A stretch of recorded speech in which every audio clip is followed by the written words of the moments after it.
Hey guys, it's me, Wilson, and we're back for another video, and we're here for round... well, how did I forget this? Round 10 of Event 5 F1 Esports Challengers. I really need to... I don't know what... I just forget the rounds, so I need to not do that in the future. But yeah, we're here for round 10, round USA. This is the one shot, so if you've already seen Monza, I won't spoil anything if you haven't. But yeah, I was pretty angered with myself going into this, and I think I knew the circumstances of this quali. I knew that we're very close to, you could say, the relegation zone of 7th place, and I think this is the most pressure I felt going into a qualifying session in my life, to be honest, because I knew if I fucked this up, and sorry for the language, and for example, you last done well, he's the person 7th, or Samuel Bean done really well, we could be seeing our Pro Series license go down the drain. So I think this is the most anger and pressure I felt in my life. Going into it, I was just extremely angry with myself, and I was really hoping I could transfer that anger into a good lap. And I wasn't scared of invalidating or anything. And to be honest, the pace at USA didn't look too bad. It wasn't quick, but we were fairly consistent at a track that's pretty difficult to be consistent at, especially in a one shot, which is easy to invalidate. So yeah, again, I'm not too worried about invalidating, but nevertheless, we're about to get going now. The tyres do overheat quite a lot at the end of this lap, so any bits of wheel spin can be pretty crucial at the end of the lap. So you want to keep that minimised throughout the lap.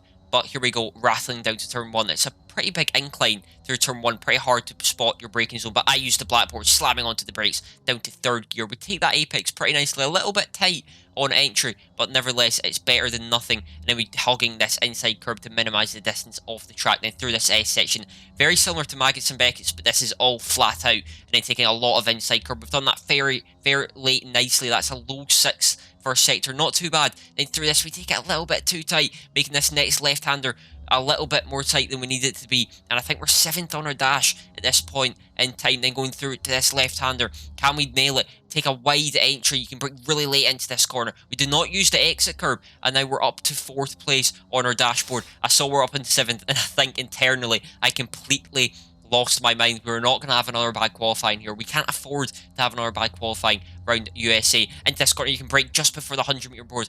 I usually don't take a lot of inside curb, and then through to this right-hander. It's a low 2 split, not great, but it does the job. 3rd gear up to 5th, minimising the wheel spin. Then through this left-hander, I go down to 3rd gear, clipping this apex to rotate the car up to 4th, opening the steering as quickly as you can. Then through this long right-hander, all flat in these modern F1 cars. Coming up to this left-hander, extremely easy to invalidate this penultimate corner. We do not invalidate it. Very close on the white line. Last corner now. We will not lose everything we've done on this lap. We keep it clean. We keep it tidy, and it's P3 on the dash. That looks like it's going to be a P3 starting position for Kota. You can see how much that means to me in the bottom left. And I really needed that. I don't think people will understand, but I needed that lap so much. So close to P2.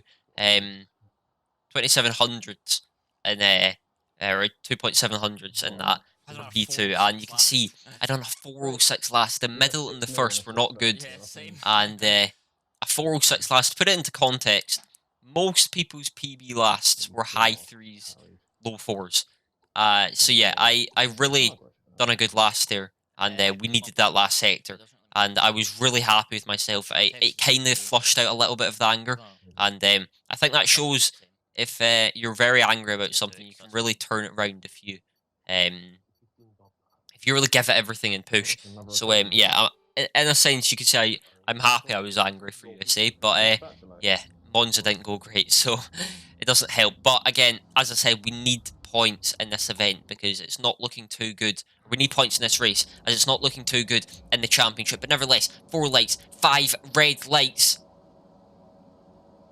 And away we go. Do we get a good start to the cars around us? We get a fairly average start, losing a little bit to Samuel Bean. He got a very good start, and then the inside, that looks like Statue, like he got a very good start on the inside of us. He's hit it slightly, I think that was, but nothing too dangerous, and we fall back to 4th place, and that's not a great start from us. We've lost our 3rd place. We're out of the podium position. The podium positions do offer pretty big points, so that's a little bit of a shame for our championship standings, but nevertheless, we've not got damage. It's looking like a fairly good start.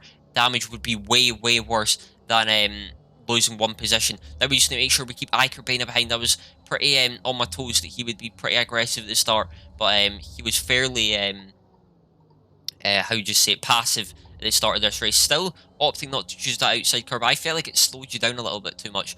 Alright, maybe my setup just didn't work with it as well as others. But we come to the end of lap 5 pretty late in the race compared to other races. And we pit for the mediums, and so do the top 3. And in hindsight, you could say I should have went longer, but after Italy, I don't think I really wanted to risk anything at all, as I knew how easily everything can be flipped upside down. So we just pit with them, we take the safe option, and we just see where we can go. Pretty much my goal at this point was just to keep 4th, and maybe get 3rd if we can get lucky. You can see the cars behind. That's how powerful the undercut is, and you can make the overcut actually work here. It's not as bad as you'd think, considering how bad the soft tires are. You can make the overcut work, but this outlap is actually going to be pretty crucial, because, as I've just said, you can make the overcut work, and Ikerbana, who was behind us, he's trying to make that overcut work, so we cannot afford to be jumped by him. As I've said numerous times already, we need points. We're pretty much on the cusp of relegation down to 7th place. We need these points. This is probably the most crucial race of the series so far, and if we drop down to 5th, that's an extra... How much points do we drop? That would be an extra 2 points we would lose. And it doesn't seem like a lot. In the grand scheme of things, 2 points can be pretty damaging to your championship standings, and it can all add up at the end of the season. So we're hoping to have a pretty good final race here at USA in this event. But let's see if we can minimise the overcut from Ikerbana. I was just praying that when we got round to this final straight, he was not going to be ahead of us. I was praying he did not have a good outlap. We didn't use actually too much DRS now, looking back on it. Keaton momentarily did fall out of DRS, but we're in a lot of dirt air right now, so he got back in it pretty swiftly, and I'm sure he was pushing to get back into it. And we come around the final corner now. Can we stay ahead of Ikerbana? A very crucial point of the race. You can see we're blasting the DRS, praying we come out ahead of him. You can see in the left hand of my screen, there he comes out. We defend slightly, just because I was scared he was going to send it down the inside. I was ready to defend from, and nothing happens. But we move on to lap 13. Pretty nice cut there, as it looks like it's the same lap. But we're on lap 13, and we pick up our 2nd warning of the race. Or I think that was our 3rd warning, actually. Or no, not our 3rd warning, that can't be our 2nd. Yeah, it was our 2nd warning of the race, which means if we get one more of those warnings, which means going outside the white lines by a millimetre, we will get a 3-second time penalty, and that would be disaster. And I'm not going to lie to you, when I saw that warning pop up, I completely bricked myself, because I knew the consequences if I got one more. And around the USA, it's very easy to get warnings, and also Ikerbana was getting very good runs out of that S section of me. So I knew I had to push to keep my 4th place, but I also could not get a warning. So going through this S section, it's going to be extremely crucial we nail it,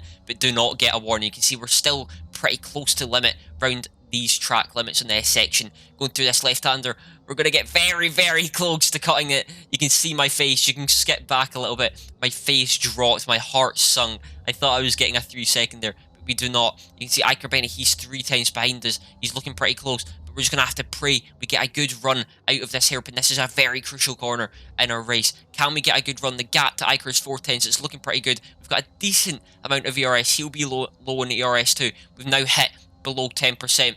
The energy deployment is not going to be as good as it would be above 10%, but we have defended off Ikerbana. Again, still trying not to get warnings. I do not want to get a penalty. It is the last thing we want in this event. You can see the top 2 fighting. Can we maybe see a little bit of a crash from them ahead?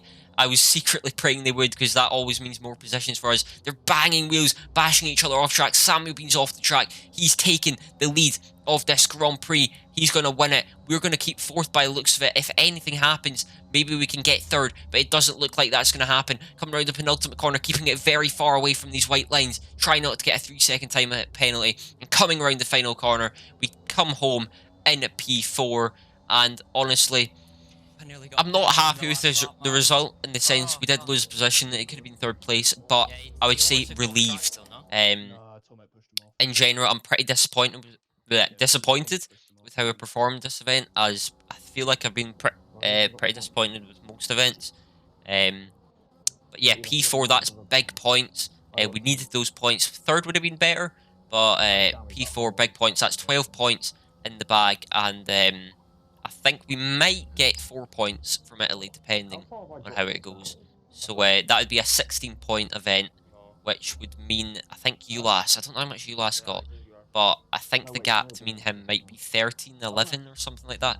So, and he's 7th, and the gap ahead to the other cars will be like 6 points and 7 points. So it's going to be a pretty close last event, but we needed that. As I said, it was a very crucial race for our championship, and I think next event is going to be probably the most pressure we've felt all series. But yeah, I'm pretty glad it's come to the end. I feel like this is the worst I've ever performed in a series, and I wouldn't even say it's down to pressure. I just don't think I felt complete. It's just not. I don't want to bring too many excuses out, but I'm not a big fan of the format. I'm sure a lot of people aren't a big fan of the format at all. I'm not saying I'm the only one, but it's just not gelled with me, and I've just not felt the same. I mean, if you look at PSL, for example, we performed very well in there, and that's against eSport drivers. So it's not like we've lost pace or anything. Um, it's just, yeah, it's not been a great season, and sometimes you need these seasons in your career, whether that be esports career, real life, different sports, football, tennis, whatever.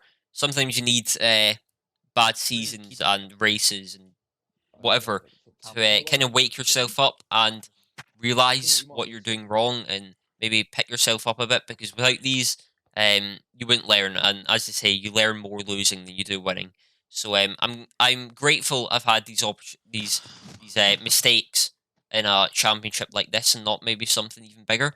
But yeah, we're still 6th in the standings, so it's going to be a pretty stressful last event, nevertheless. But if you guys have enjoyed the video, please leave a like and subscribe. We're nearly at 900 subscribers. Not amazing amount of subscribers, but not too bad. Hopefully I'll become a little bit more active on Twitch, YouTube, and all those things once Challengers is over, as it's taken up quite a lot of my time at the moment. And yeah, hopefully I'll be uploading PSGL as well soon. That'll be after Challengers.